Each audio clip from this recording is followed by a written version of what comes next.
Hi everybody, my name is John Thiel and I'm recording this brief video just to welcome you to U.S. History to 1865 Online. In this quick video, I just want to introduce myself, give you a chance to see who I am. In an online class, that doesn't always happen. I want to talk a little bit about the subject that we'll be studying together in the class, and we do need to talk a little bit about some of the work that you're going to be doing. So just sit back, relax, and spend a few minutes watching me ramble on about history for a little while. It'll be fun. First thing I want to mention in this video is that I find a lot of my students, in my experience as a history teacher, and I've been teaching at Kirtland since 2001, a lot of my students come into my history classes with this idea that history is boring and not worth studying, or they just have to go through the motions and memorize a bunch of facts, and there's no real reason to study history. That attitude could not be more wrong. What we're doing in this class is exploring America's past, not just to memorize the past. That's not why you study history. We're exploring America's past to get a better understanding of its present and how we got to this point, warts and all. We're going to be looking at events in early American history up until about the American Civil War. They're crucial to understanding America in the present day. We're not just looking at things that happened 2 centuries ago just for the sake of understanding what happened then or why. We want to shine a light on the present. And the way you study history is not, as some people might think, just to memorize what happened and say, okay, I have to know who this person was and what happened on this date, and then I'm good to go. When you study history at the college level, frankly, when you study anything at the college level, the point is to sharpen your critical thinking skills. We're here to think critically about the past. And that means figuring out what these events that we'll explore in the past mean to us. That means we have to come up with our own interpretations of the past, figuring out what this stuff means to us, why we think it matters, how we think we can apply it to the present.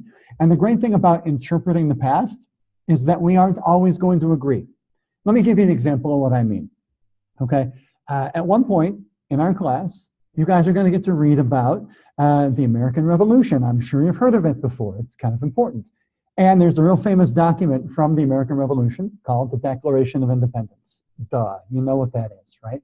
Okay, so this document was written at a time where slavery was a dominant form of labor in American society.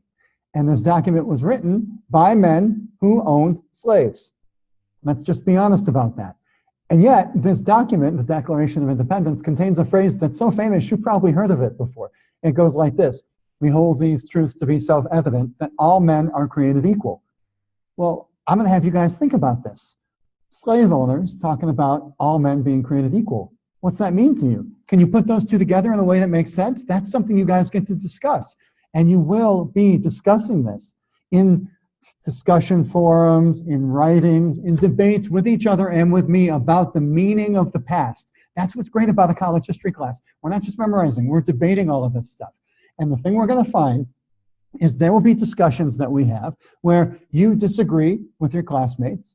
There will be discussions we have where you disagree with me or I disagree with you. That's awesome. I want that to happen. There's this misconception that some of my students have, especially in an online class like this, where they think, well, all I need to do is just say what I think and then we'll move on from there.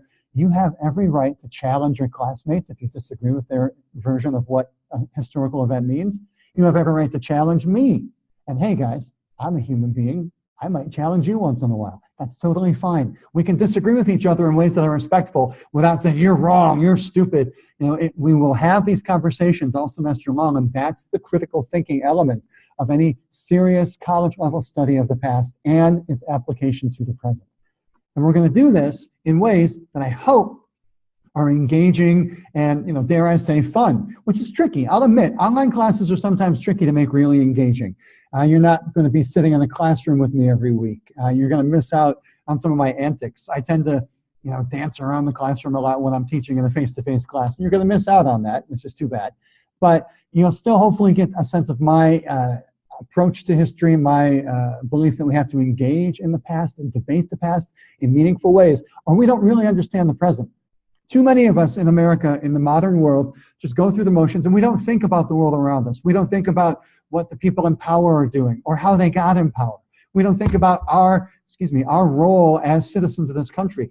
Having a stronger sense of our country's past gives us a stronger sense of what we need to do as citizens in the present to bring about the change that we want to see.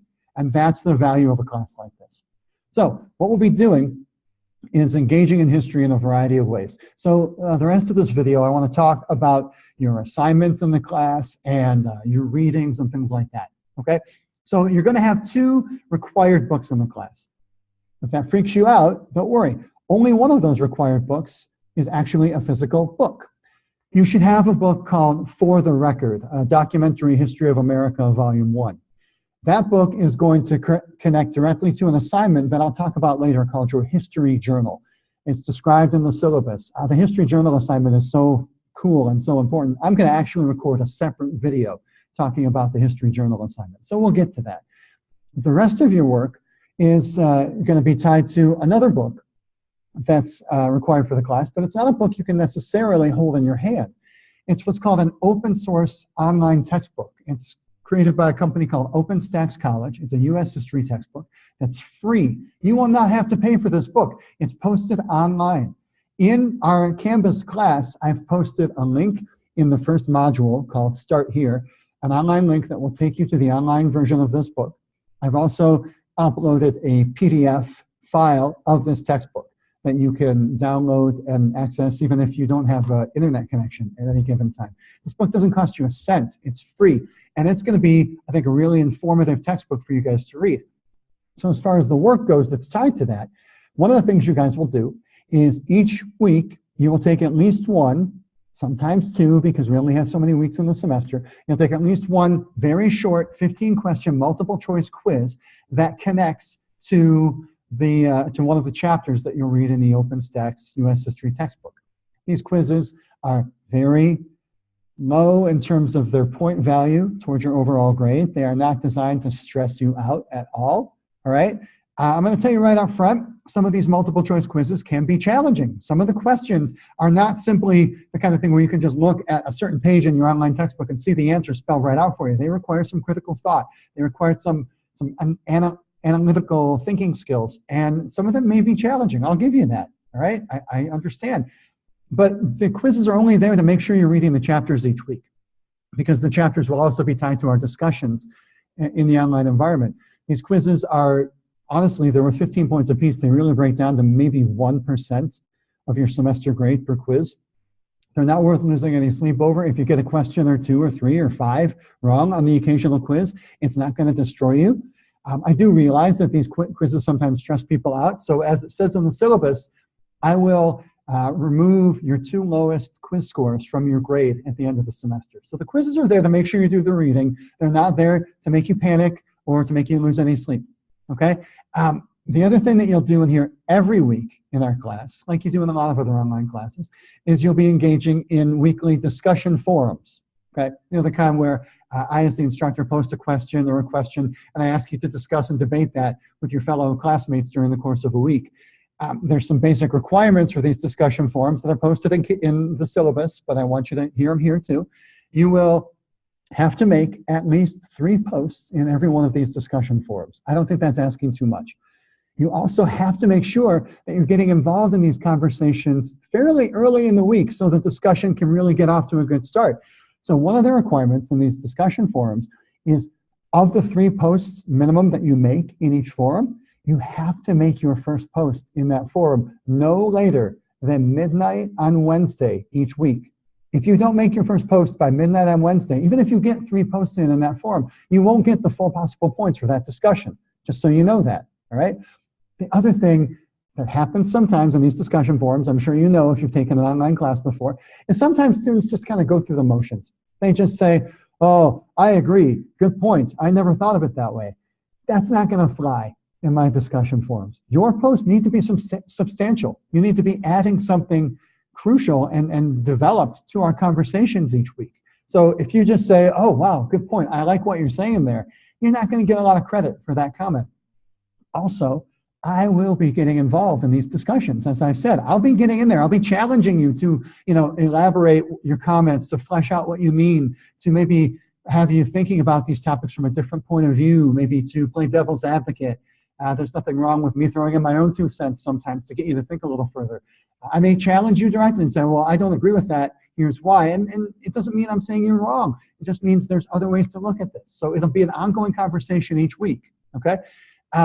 Those quizzes, the discussion forums, any assignment that you have in this class will be due no later than midnight on Sunday in the week in which it is due. So for example, in the discussion forums, you have till Wednesday at midnight to make your first post, but all of your comments need to be done by Sunday at midnight that week or you're not going to get credit. The quiz that you take for that week's chapter has to be done by Sunday at midnight. The papers that you will have due, I'll talk about that in a second. The history journals that you have to submit. Everything is due by midnight each Sunday when they're due, okay? So speaking of papers, and it's also in the syllabus, you'll also be writing 4 short papers. I call them issue papers, okay? Each one of these will ask you to think about and analyze a certain historical controversy, usually tied to your opinions about a historical event, and often how that historical event connects to the present day. These are not just going to be asking you to summarize history. They're asking you to tell me what you think about it and why. Give me some evidence to back this up, right? These papers are not going to be very long. I'm asking you to write 2 or 3 typed pages for each one of these papers. It's not a ton of work. Each one of these papers will be assigned in Canvas 2 full weeks before they're due. So you have 2 weeks to work on these papers before they're due. Plenty of time to write a 2 or 3 page paper, I would say. Okay. The questions for those will be clear with each assignment. You're also going to, as I said, have that history journal to work on. Check the second video for an explanation of that. And you'll also have 2 exams. You'll have a midterm exam and a final exam. One will be in the middle of the semester, and one will be at the end of the semester. These exams will be drawn from those OpenStax U.S. history textbook chapters that you're going to read. Each one of these exams will consist of 4 essay questions. So your quizzes will be multiple choice questions. Your exams will be essay questions. And essays are detailed. They require some substance, okay? Each one of these essays in your exams will be drawn from some pretty broad themes from a couple of chapters in the OpenStax history textbook, and you guys will see that as we go. The multiple choice quizzes that you'll take, I'm not asking you to stress over these. You'll have a half an hour to take each 15-question multiple choice quiz. But the essay exams, you'll have 2 full hours to take each exam once they're available in Canvas, which really is a lot of time. It gives you a half an hour to write each essay, which I think is fair. I think that's enough time. So those are going to be other assignments that you'll have, okay? And then, what I would really stress with you is that you stay active in the class. This is an online class, and I know sometimes people just put in the bare minimum of effort in some online classes. They check it maybe once a week. You've got to be visiting our class pretty frequently. You've got to come in. You've got to make your discussion posts early in the week. You've got to come back. If you post all your comments, excuse me, one second. Sorry about that. I'm sitting in a room where there's a motion sensor and the light's turned off. Anyway, if you post all your comments on Wednesday, other students may respond to you later in the week and you won't even see their responses. So you need to make sure that you're checking the class frequently. Another thing I want to stress is in Canvas, sometimes the only assignments that you can see in the main Canvas home screen are the ones that are due within 1 week. A lot of assignments that you'll have in this class will be available to you well before they're due. The only way you're going to see these assignments when they're available to you is if you actually check the modules in our class. Each week, a new module in our Canvas homepage will open up with new work for you guys to look at. Some of it is going to be required work, like your discussion forums, the quizzes, the issue papers, the journals, that kind of stuff.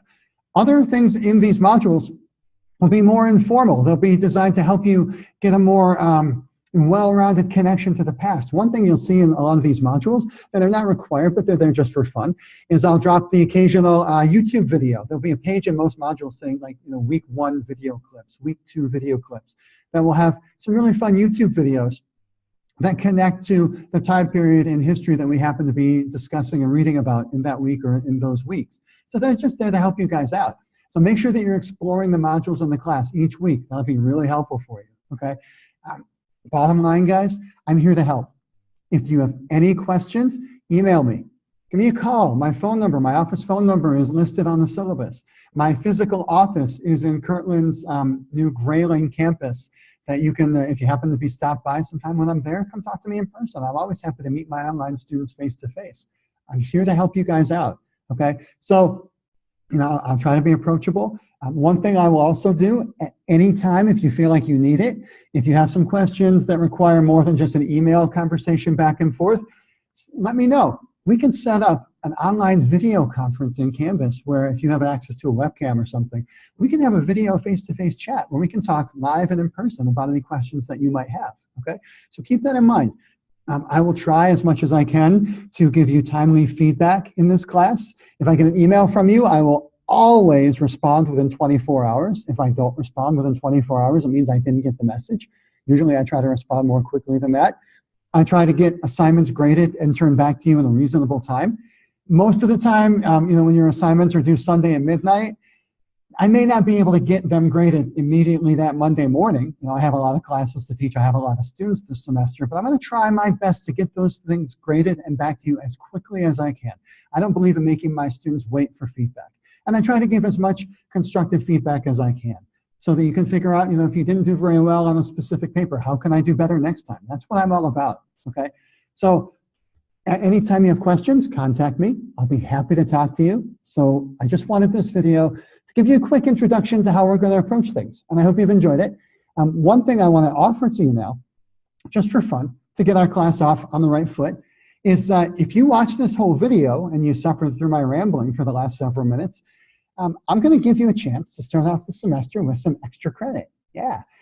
I'm going to tell you in a second a secret number that you'll only know if you watch all the way to the end of this video. Send me an email message before the end of our first week of this semester. By midnight on Sunday of the first week of our semester. If you send me an email with the secret number, I will give you 10 extra credit points to start your semester off on the right foot, okay? All right, guys, here it is. Your secret number is 531, 531. Send me a message with that number and you'll get some extra credit. Thanks for watching. Have a great day.